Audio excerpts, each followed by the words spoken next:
Welcome to another Indie Dev Showcase video here on the channel. Every Wednesday night we have dedicated indie streams, and these videos are the recaps of them.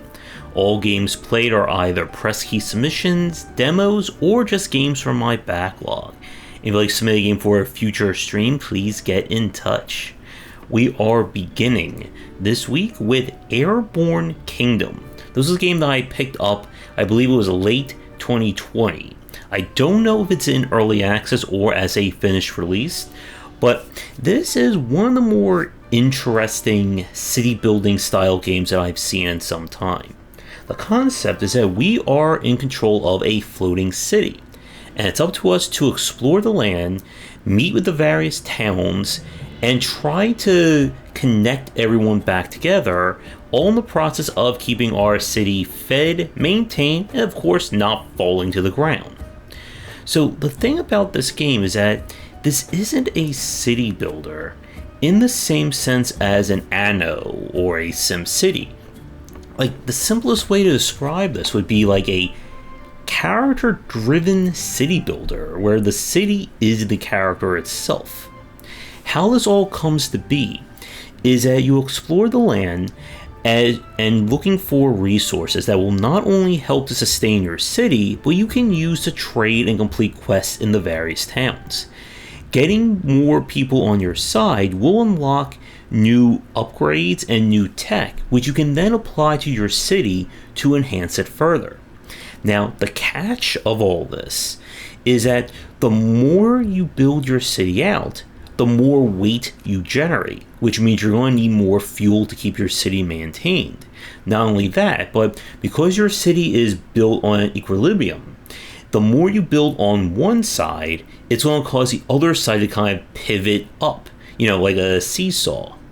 And if you want to keep your people happy, you need to figure out ways of keeping your city balanced, because nobody wants to live in a city that is constantly at a 40-degree angle on the side. So there's a lot kind of going on here, but at the same time, it's very lax. Resources will regenerate over time, and the game does a good job of kind of drip feeding the needs as you go forward. As you unlock more buildings and more people, they're going to demand more of you.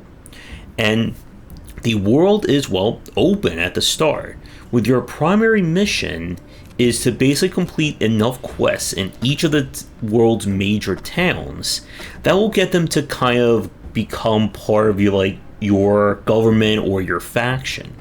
So you're kind of going for the diplomacy ending in Civilization. Now, with that said, it is still very much on the slow pace of things. You are going to basically have all your strategies dictated by how quickly you're able to move around and what resources you have available. And again, you need to make sure that your city never runs out of fuel, or you're going to be in deep trouble. Overall, I really like the concept of this game, and it's one that maybe someday I do want to go back to and just see where it all leads. If you are a fan of games like Anno, City Skylines, very logistics, very number crunchy kind of games, Airborne Kingdom is not going to be for you. But if you are looking for a very different kind of city builder with a more relaxed take and pacing to it, then definitely check this one out. For our next game, we have Phantom Brigade. This is currently in early access, and what you see probably doesn't represent the current version of it. We got a press key to check out the Epic Games play of it, but it will be coming to Steam at some point. So this is essentially a hodgepodge of what if XCOM, Battletech, and Frozen Synapse combined into a very confusing but very intriguing design. So it is alternate history, and not only do we have giant mechs, we can also predict the future. When the country that is kind of at the forefront of these two wonders gets taken over in a coup, it's up to us to stage a guerrilla effort in order to fight back. So the general concept of our gameplay is that it is real time, but only about 10 to 15 seconds of time each kind of turn, or quote-unquote turn. you are able to see exactly what is going to happen within that span of time, and it's up to you to figure out what is the best possible course of actions that your units can take during each kind of like time forward or time element here. So as you're watching me move my characters around, you're able to see, and my video in the bottom left is blocking it, but the timeline lets me kind of place things along, just like if I'm doing things right here as I'm editing this footage. So as you put stuff on the timeline, you can see relatively accurately what are going to be the consequences of that. So the challenge is that every unit has locational based damage. So you shoot an enemy enough times in his arm, it can't fire back. Somebody destroys your legs, you can't escape. And not only do you have to use predictive software in terms of knowing where to move your characters, you also need to know where to start firing, because you won't be firing on an enemy as they are moving into where your line of fire is. Now you are also limited based on your mech overheating. Do too many actions in a close span of time, and characters and mechs will overheat, causing damage. And this is one of those games where your challenge is that you're going to most often be outnumbered, but you know exactly what the enemy is going to do, and you're going to have to make up for that. Beyond that, the game features a persistent campaign that allows you to acquire new mech parts, customize all your mechs that you have, acquire pilots, let them level up, and I'm sure more has been added in since we played this, I think like week 1 or 2 of early access. So the big thing about this game is that when we tried it on stream, it can be a little hard to figure out what is going on, especially when it comes to trying to figure out what parts you want to put on your mech, what do they impact, what's better or worse, that kind of thing. So I don't know if I would put this, at least at the version that we played, at the same level of, say, XCOM 2.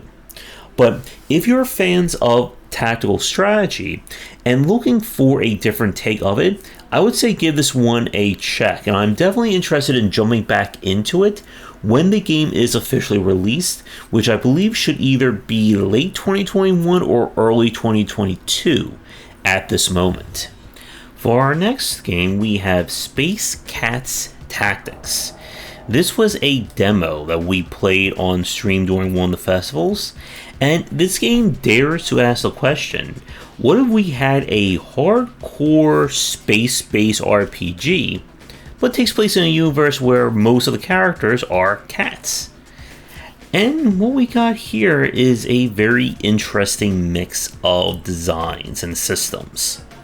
So the game itself is played essentially in 2 distinct layers. You have kind of the overview that you saw right there, and then you can go into your ship like so, and it definitely bears some reminiscence of FTL in this aspect. But as your characters move around on the ship, where they're stationed determines what you are able to do. So if you want your ship to move, somebody needs to be in the captain's seat. If you want to use a specific weapon, well, there has to be a character stationed there. And the game itself is turn-based, so this is not going to be as high stakes as FTL was. Your actions are of course dictated by the number of action points you see at the bottom, and what moves you have available to during that turn are going to be based on where your characters are set up. So, as with games of this kind, the challenge turns into, what can I do each turn, and do I need to spend action points to move characters around in order to change up a strategy if need be? So the demo that we played was on the basic side in terms of the campaign structure. You can move to different places, you have quests to complete, but the full game boasts being able to do a lot more. So there's being able to customize your ship, add in new rooms, new crew members, that kind of thing. Now, one thing that I did like that we saw is that it looks like there's going to be differences in terms of what missions you're going to get. One of the things that we got to play was kind of a quote-unquote boss fight with a massive kind of like capital ship that we had to disable different weapons while moving around to avoid its detection in order to complete the quests. So the big thing I think at the moment with Space Cats Tactics is that I would say the onboarding and just general UX aren't the best at this time, or at the time that we played this. The game has that very, kind of like basic last gen 3D effect to it. If you're hoping for something stylized, it wasn't really seen in this game, at least when we played it. And as with games that try to do a whole lot or have multiple systems, it can be a little tricky to learn what you're supposed to be doing. But as with our last game, if you're a fan of like tactical strategy, or in this case tactical RPG gameplay, I would say keep an eye out for this one and see where it goes with its finished release, which unfortunately at this time I don't know when that is. But we're going to take a quick break, and when we come back we have 3 more games to look at for this week's Spotlight. And as always, if you're interested in my books on design, then check these out. For entry-level students, we have 20 Essential Games to Study, and then the Game Design Deep Dive series that takes an extensive look at different genres, with horror coming by the end of 2021. For our next game, Earth's Dawn, this is one that came from my collection. I think I got this during one of the Finagle bundles or something along those lines, but I did play what the developer's working on next, Lost Epic, in a later stream and will be in a later video. So the concept of this game is very much take the kind of like vanillaware aesthetic of, highly detailed 2D characters, mix that with kind of the mission structure and grind of a Mercenary Kings or Monster Hunter, and you get this kind of game.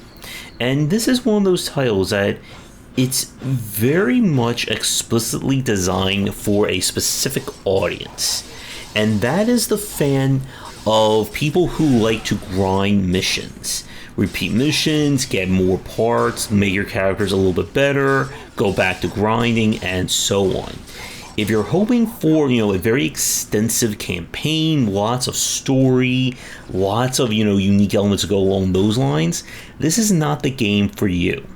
If you enjoyed, again, like Mercenary Kings and that kind of like mission-based structure, then this is definitely a game you want to take a look at, because it's very much taking that to its logical conclusion.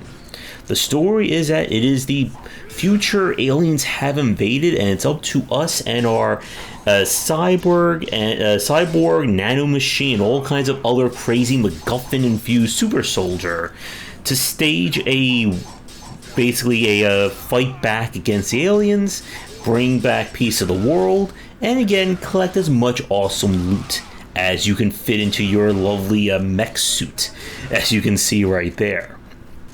So the mission structure has you going through areas which I believe are handmade. Combat consists of a melee, range, as well as being able to parry and stagger enemies. When an enemy is staggered, you're able to kind of deliver a finishing blow, which in turn can do more damage. Enemies will also have destructible parts, and a major element of this game is going to be killing enemies, gain their parts, which in turn will let you then upgrade and craft new things, which in turn makes you better, and rinse and repeat as your character hopefully grows stronger. Now, one of the things that does hurt this game is that there is a lot in terms of persistent elements and upgrades. Not only do you have to manage your various gears, but you get a colossal skill page of passives and unlocks, and you can tell the game which aspects to turn on and which ones to focus, and the game really hits you with a lot of different systems. In a way, it reminds me of kind of like the earlier NIS games, like the first 2 Disgaeas, that is just very much about, here's a mess of systems, figure it out on your own if you would like. So, as I said a few minutes ago, Earth's Dawn is a game that is definitely not for everyone. And as I said, if the act of grinding for, very incremental upgrades doesn't sound appealing to you, then keep far away from this one. But if you did enjoy Mercenary Kings, if you like that kind of mission-based loop like from Monster Hunter, then this is a really great game, or a really great example of that. And if it wasn't for me playing Lost Epic, which again is kind of like their spiritual sequel and more evolved version of this, then I probably would have played more of this one on stream. Up now we have Dininho Adventures. And this was a game that I picked up, I think, while it was on sale, and is part of my, again, massive indie game collection. This is a modern retro platformer where we play as our, I guess, cuddly looking dinosaur friend here, Dininho, which I'm pretty sure I'm butchering their name. So our concept is that a big meanie has stolen our eggs, and in order to get them back, we are going to go on a series of platforming adventures in various environments, and of course collect MacGuffins and not die. So this is definitely, 8-bit, 16-bit style platformer through and through. Your character can run, jump, hit enemies with their tail, and of course collect checkpoints, extra lives, and try to move forward like that. So the big thing about this game is that it is deceptively on the harder side. While our main character looks like a evolved version of the enemies or the characters from Bubble Bobble, this is still a very challenging game. You're going to have to make a lot of tricky jumps, and of course, if you run out of lives, you have to restart the level.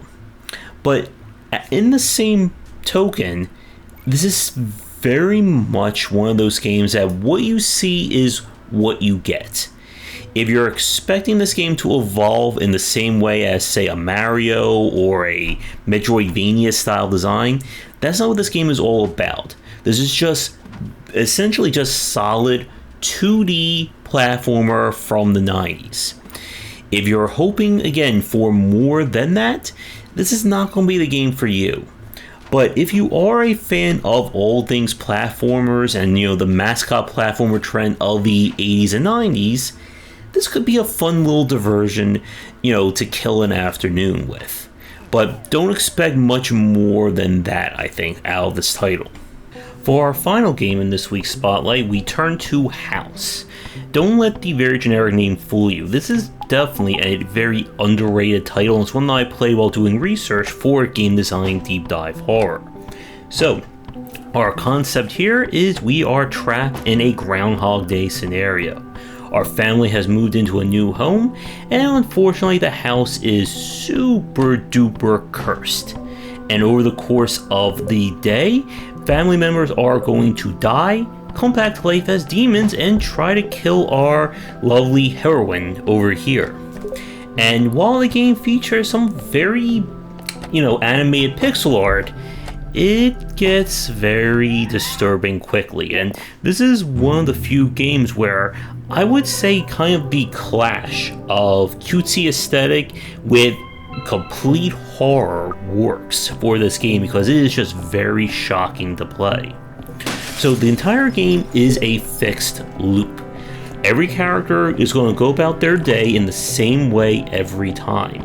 Your mission is to figure out how to keep them alive and keep yourself alive as things go from bad to worse over the course of the day. And the day moves in real time. So if you're not fast enough, people are going to die, or you're going to die. Now, since we play the game and since its release, there have been several notable patches that have added in more content, more endings, and more things that can show up. When the game was originally released, I don't believe there was even a true ending, but we did manage to achieve that here. And this is one of those games that I think the unassuming name probably hurts it the most, because I find this game to be very fascinating, and I think it handles the whole closed loop situation far better and far more interesting than 12 minutes. Now, with that said, though, not only do we have a loop, but we also have a horror game, which also means that this game is not the most replayable. While there are different endings, it is more about solving a puzzle as opposed to you doing, different and, breaking the game in unique ways. So this is very much a game that you can only really play, I think, blind once. And we did play this one on stream all the way through, and hopefully it didn't convince people not to at least give a greater check to it. I really enjoyed this one, and if you are a fan of horror, this should be on your list of games to play. And with that, we're going to wrap up this week's Spotlight here. So as always, thank you so much for tuning in. If you are new, check out the Discord and Patreon, as well as our new archive channel. If you'd like to submit a game for a future stream and video, please get in touch. And as always, come back for daily discussions on game design here, and on game wisdom, where some of the art and science of games. Until next time, take care.